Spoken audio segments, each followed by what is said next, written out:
In the spring of 2012, Holly Harsh and Brian French were both homeless and looking for ways to improve their lives.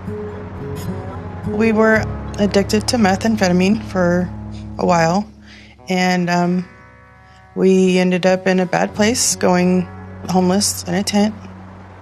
And it was like that for 4 years. We just one day said, we're done. We had enough. I had started getting online, doing some research about government grants. And I put in my email address, phone number, all the information that they ask for. Brian had stumbled on a lead-generating website that collects information from visitors. Within 24 hours, they got a sales call from Corinthian Colleges, one of the largest for-profit schools in the country. He has a deep accent, and he tells me that they will grant me a decent amount of money. And I thought we owe this to the kids to move forward in our lives. The recruiter offered Holly and Brian money if they toured a few branches of Corinthian, including Heald College in Concord, California, which was near their encampment. I felt that it's like we almost didn't have a chance to say no, let's think about it. And I do, if I remember correctly, it was only 3 or 4 days that we started school after that. And you said to them, I'm homeless? Yes. And she's like, oh, that's fine. A lot of our students are homeless in the same situation. In order to enroll, Holly and Brian signed up for federal student loans totaling $30,000, all to be paid after they graduated. But they had no money for housing, so they simply moved their tent and belongings to a vacant lot next to campus and began going to class. Welcome to my school. Everything that Around 1.8 million students are enrolled in for-profit colleges across the country, in mega schools like Argosy, DeVry, and Grand Canyon University. You've got $60 million invested in... I started reporting on this sector back in 2009, during the Great Recession. How big can you go? With unemployment up, Americans were choosing to go back to school in record numbers. Well, the irony is, Dylan, that when the economy is tough is when people actually look to go back to school and either upgrade their skills or maybe complete their BA. So back then, I had looked at the University of Phoenix, one of the largest universities in the world. At its peak, Phoenix had enrolled over 600,000 students. I spoke to a former high-ranking executive. For the first 15 quarters, we broke records in earnings every quarter. And instead of starting classes in September and January, we started classes in January and February and March, sometimes 2 in April. If we had more students than we could handle, we'll build another site and handle some more. We built campuses by a freeway because we figured that's where the people were. So if you went by any major freeway in the Southwest, you're going to find a University of Phoenix campus. We put schools 20 minutes apart because that's about as far as we could drive at rush hour. How much could a college administrator for the University of Phoenix make? The sky was the limit. I shouldn't say this. I shouldn't say this. It's a free country. I understand, but it's boasting, and I won't say. But no. Well, in terms of how much you made, you did very well. I did better than I ever imagined. Education stocks rallied today, including Corinthian College. In an otherwise flat market, for-profits had taken off. Education stocks are moving to the head of the class today. $24 billion. That's how much the biggest for-profit colleges took in last year in federally funded student aid money. Not just a job search, a journey. Not just an interview. For-profits were spending big money, enticing students to sign up for loans. Whatever your business card says, you're in the business of you. At the time, ad costs rivaled those of multinational brands. Which university revolutionized education in America to reach the working learner? You thinking about going back to school? Yes. Excellent. What are you thinking about going for? The industry also employed an army of salesmen and recruiters. The for-profits need to continually add students. When you think about it for the University of Phoenix, for example, in order to grow on top of the folks that are leaving, you've got to add the equivalent of, 1 to 1.5 Ohio States per year. To satisfy their shareholders on a quarterly basis, they've got to increase their enrollment. They have to aggressively recruit marginal students. Because only one thing counts in this life.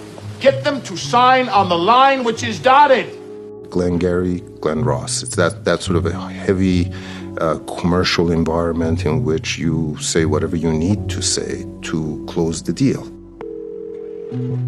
The pressure to grow encouraged dubious enrollment practices. Tammy Barker was an enrollment advisor at Ashford University. They used to tell us, dig deep, get to their pain, get to what's bothering them, so that way you can convince them that a college degree is going to solve all their problems. The problem is that for many of these students, they think they're talking to an admissions advisor, they think they're talking to someone with some sort of ethical standards, and they don't realize that they're talking to a person who is selling them something and that they might be better off to just walk away. Many students assumed they were getting a quality education and a useful degree. I love Grand Canyon and the community that it represents, and also the Christian background. This school is just perfect. It's night classes. I'm studying merchandise product development, and it is the coolest thing I've ever done in my life. I love it. In 2010, the top Washington lobbyist for the sector told me it was all about providing new opportunities.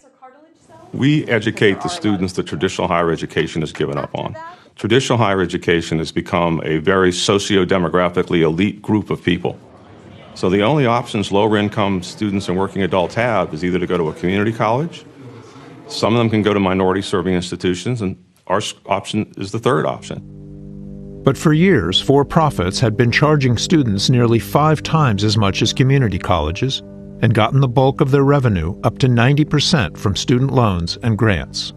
This is the most heavily subsidized private business sector in America. No one compares. Defense industry, agriculture, don't hold a candle to these boys. Hey ladies, you have to hold the household down, right? Why can't you get an education for yourself? You still can work, you can still take care of your kids. I did it. You can do it too.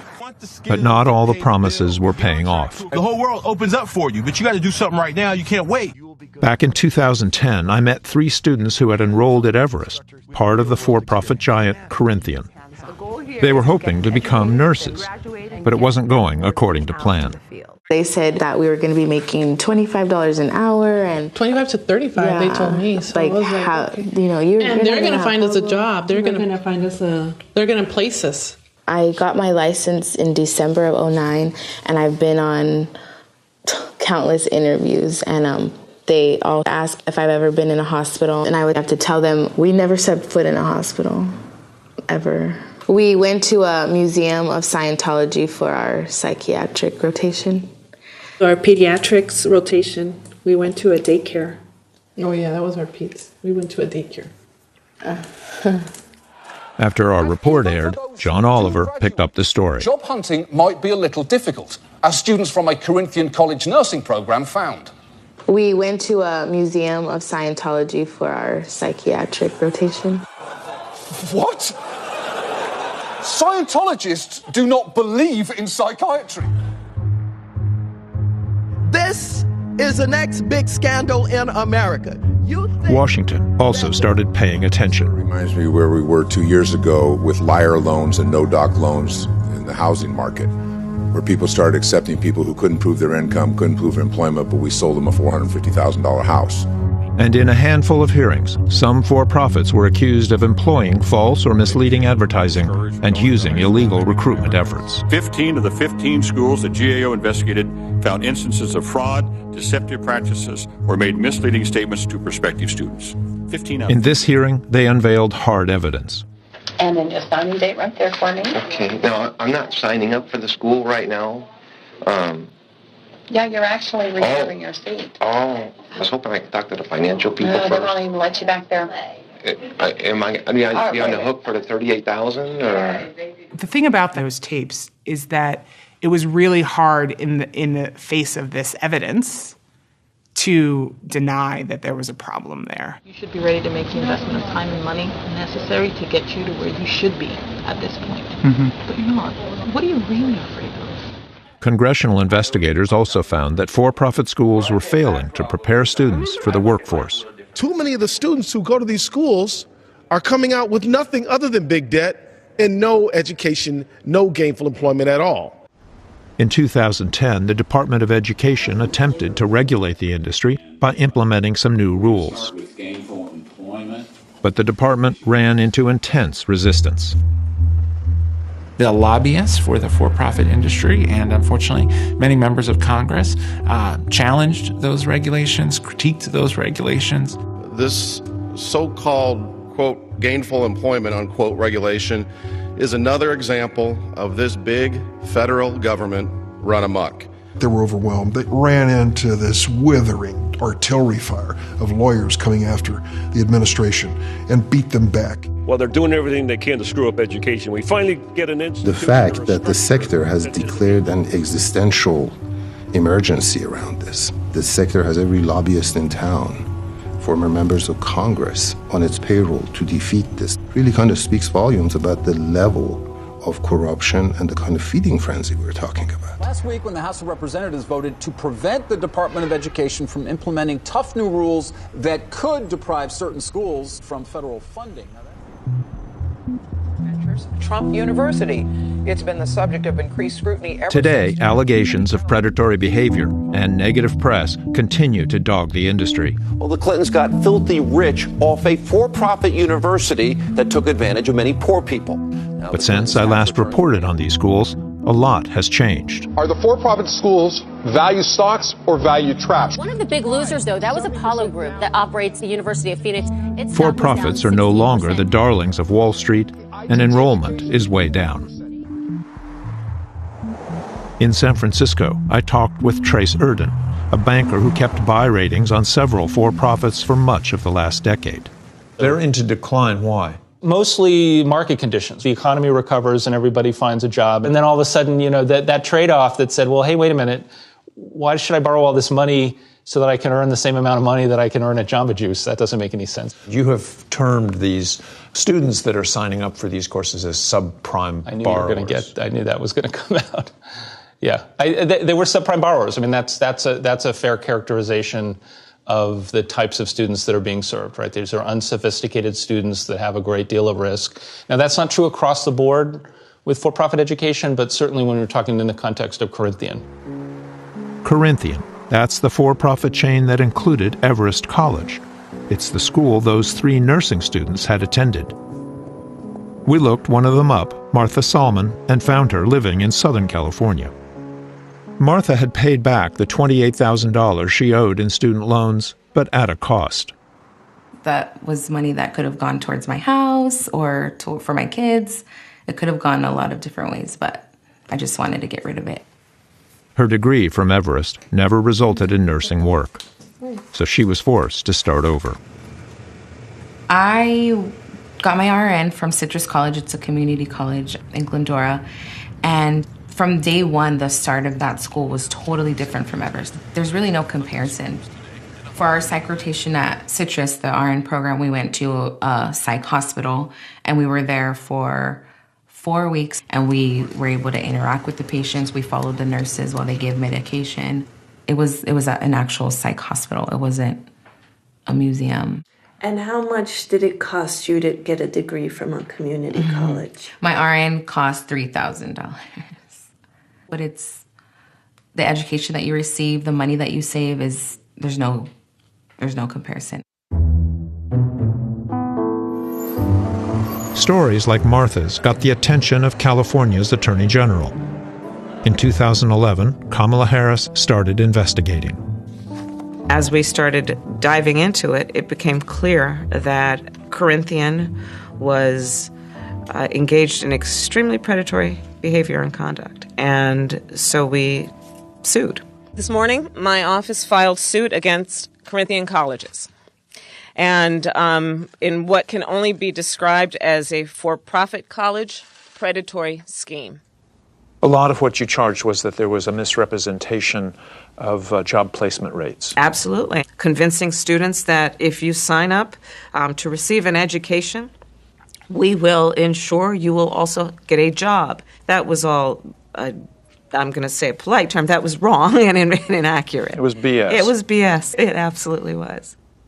Harris based her complaint on interviews with over 100 employees and students, including Holly Harsh and Brian French, the homeless students at Corinthians Heald College. She's a pretty girl. Hi.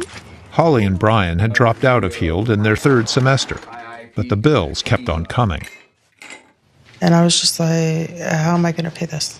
Yeah, we still got bills coming out. They still want their, $288 a month that they want to get from us. For you? Oh, for me alone. Can you afford that? No, not really. We're living paycheck to paycheck as it is. Kind of what I say I got from Heald was at $16,000 T-shirt. And that's what we got. Holly Harsh, Brian French, homeless, recruited to sign up for government loans to go to school. Is that an extreme case? Are they outliers? Anyone is a target. They were targeting the most vulnerable and desperate people. People who felt that they were without resources. This was by their own marketing materials. And how do you explain that there are people that would want to take advantage of people like that? It's greed. Everest College is accredited by the West Coast Commission of Non-Accredited Schools. You can learn anything. Corinthian would fast become the poster child of predatory for-profits. Videos lampooning Corinthian flooded onto YouTube. You're probably just sitting at home watching Maury. I like Maury. I want to know who the daddy is, too. Make a decision, make a choice. You gotta call Everest. You still here? By 2013, California's Attorney General would share her findings with the Department of Education. Soon after, officials in Washington decided to cut off the flow of federal funds until Corinthian could back up their claims of job placement. The way financial aid typically works, it's almost like they give the institution a credit card, and they can, in anticipation of getting that bill paid by the Department of Education, they can spend the money in advance. What the Department of Education said is basically they took away the credit card and said, no, we need to verify your expenses before we get reimbursed. We're in the peak of sort of the highest amount of worry right now. There's very little. Erden was monitoring the company, and he told me that for most of the previous year, the CEO of Corinthian, Jack Massimino, was downplaying his problems. He would say it's going to be fine. We've put these things in place, and it's all going to be good. And the students are coming. Trust me. They're always extremely optimistic, right? So it's the job of people like me to try to filter that a little bit. Did you ask that question? Are you defrauding students? Well, no, I probably wouldn't have phrased it that way. Maybe you should have. I probably would have. Maybe I should have. I then asked him about the Department of Education withholding funds from Corinthian. I knew something the department didn't know, which was that withholding that much cash from them would precipitate a crisis, right? So I knew that part. What I didn't see coming was that the department would actually do that to them. Without the influx of federal funds, top executives at Corinthian saw the writing on the wall and prepared to file for bankruptcy. For-profit college provider abruptly closes its campuses. KPX5's Kit. On the morning of April 26, 2015, thousands of students woke up to hear the news. As of today, school's out for good at Corinthian colleges. It was the largest college shutdown in history. Placed after the sudden closure of 28 Corinthian college campuses. School is over for thousands of Southern California students. They've just learned their. Students were left wondering what would happen next. Corinthian colleges goes under, leaving $1.2 billion with a B in federal student loan dollars in play, and the people who did it are on their estates or on their yachts enjoying the fruits of their labor. It's one of the concerns. These are federal loans these students have. So as a taxpayer, why shouldn't I be concerned about them? Officials at the Department of Education were trying to determine who should absorb the loss. For all those students who had gone through Corinthian these last couple of years. Some of whom may be carrying quite a bit of debt, and as we now know, probably have very poor job prospects relative to what they were promised. There was so many students, so many campuses. There was no policy that could really handle that sort of scale. Again, remember the times when campuses have closed before, we're talking, a few hundred students, right? A couple of campuses. Then the Department of Education would be on the hook for the billions of dollars that those students might have outstanding in loans. And they were not particularly enthusiastic about taking on that sort of burden. Instead of refunding the students, the department midwifed a sale of 53 Corinthian campuses. What they told me at the time was we were afraid to turn loose on the economy or into community colleges and other universities, so many students at one time. Too big to fail? Sadly, that's what it sounded like. I never bought it from the start. It just didn't make any sense. The buyer was a nonprofit specializing not in education, but in student debt collection. Well, I don't get it. So this debt collector that collects bad debt for the Department of Education buys a whole slew of Corinthian colleges. Yes. With the Department of Education, which is the regulator and the enforcer and the sheriff in town, actually stepping in to broker the deal. We are Everest. We are Wyatech. We are Zenith Education Group, a nonprofit that's putting student success first. The CEO of Zenith and the general counsel of the parent company, ECMC, agreed to sit down for an interview. You raised a lot of eyebrows when you made this deal. You're a debt-collecting company, but you're going into the business of education in a sector that is rife with high debt load. Well, the ultimate proof will be in the pudding. Our goal is to make sure that we can provide an affordable education of high quality so that when a student comes out of one of our programs, they have no more than $4,500 in debt. We think that's affordable for a job that pays $20-25 an hour. So are we there yet? Not quite, but we've made a lot of progress. But your experience was in debt collection. What experience did you have in running a school? In the particulars of running a school, we brought folks in from the outside that had that experience. So ECMC had no experience in running a school, let alone a set of colleges. That's correct.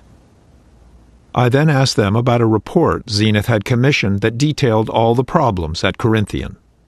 And I quote, talking about Corinthian, students were misguided, resources misdirected, questionable loans issued, and admissions departments pushed to recruit anyone with a pulse. So I want to talk about these abuses and what you've done to change things. We commissioned the IDEO report because we want to be different than the previous owners. From the point that we acquired these schools in February of 2015, fully 60% of those employees are no longer with us. The senior management completely redone. As I mentioned before, completely new marketing team. You say that your entire marketing team has been replaced. What about the compliance department? So our senior leadership, all but one, never drew a dime of pay from Corinthian. And that includes the person who runs compliance. So we're in the process, really, of reinventing the leadership of Zenith Education. While it's true that the top manager for compliance was replaced, nearly 1/3 of the staff in that department remains in place. Zenith also kept most school administrators and teachers. Does it concern you that Zenith is operating Corinthian with the same personnel that were there? Well, the key thing is that schools that Zenith runs have to serve students well. There's a monitor in place to help ensure that occurs, and we're going to do all we can to make sure that they're serving students well. How would you grade the department on monitoring and investigating the abuses that we all know have gone on at these for-profit schools? So I would say an incomplete. I think we're making progress, certainly compared to where we were when the administration began, but more to do. Brand new regulations will hold these schools accountable for the value of their degrees. In 2015, after 5 years of legal battles, the Obama administration finally implemented a gainful employment rule. Under this new rule, schools have 3 years to prove that they place students in jobs which pay enough for them to afford their student loans. It'll take years for the final judgment to come in.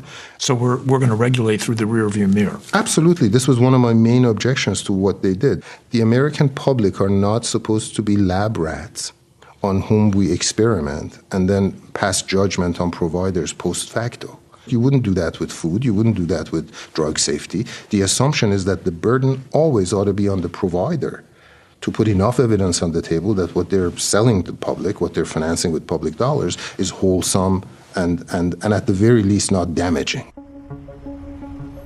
The Department of Education has also launched a new enforcement unit, promising to more closely monitor for-profit schools. And this past month, the department sanctioned another school. Students at ITT Technical Institute fear that school may not be around much longer. That ITT Technical Institute can no longer enroll new students who use federal loans. I spoke to one ITT student who told me he had already borrowed $20,000 to train as an architectural designer. I had to get in debt. You know, I don't have no rich uncle who gonna give it to me with a silver spoon. Even though it might cost a little money in the long run, it'll still be worth it. You know, I won't have to be dependent upon welfare or anything like that. As I get older, I have a trailer to my belt. Well, you haven't heard that the school's having any troubles or might close or might be closed down by the government? Well, I hope I'll be able to learn the program before they do that, because I really need to learn it. Just last week, ITT closed, leaving 35,000 students in the cold, including James Jones. ITT Technical Institute is shutting down for good.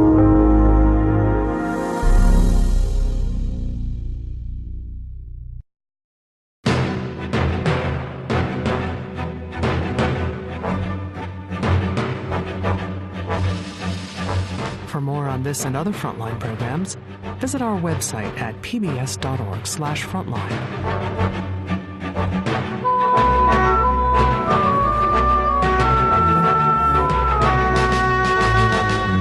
Frontline's A Subprime Education is available on DVD. To order, visit shoppbs.org or call 1-800-PLAY-PBS. Frontline is also available for download on iTunes.